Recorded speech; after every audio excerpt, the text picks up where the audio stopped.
Syederalun, kelompok kriminal bersenjata atau KKB dilaporkan kembali melancarkan aksi teror di distrik Gome, Kabupaten Puncak, Papua Tengah. KKB dilaporkan membakar rumah guru. Kondisi tersebut menyebabkan aktivitas pendidikan di daerah tersebut terhenti hingga kini. Komandan Resor Militer 173 Praja Vira Braja Brigadir Jenderal Sriwidodo kepada wartawan pada Rabu 29 Maret 2023 mengatakan, adapun kelompok kriminal bersenjata atau KKB yang terlibat dalam aksi ini dipimpin Jelek Waker dan Numbuk Telenggen. Sriwidodo mengatakan aktivitas kegiatan belajar mengajar di distrik Gome terhenti karena masyarakat setempat ketakutan dengan aksi KKB.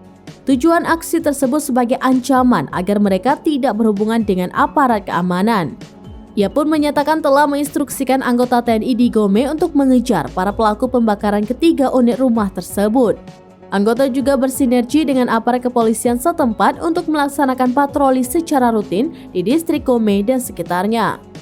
Sebelumnya dilaporkan KKB membakar 3 sekolah di distrik Beoga di Puncak pada tanggal 8 April 2021. Pada waktu bersamaan, para pelaku juga menembak mati seorang guru sekolah dasar bernama Octavianus Rayo di rumahnya di Beoga.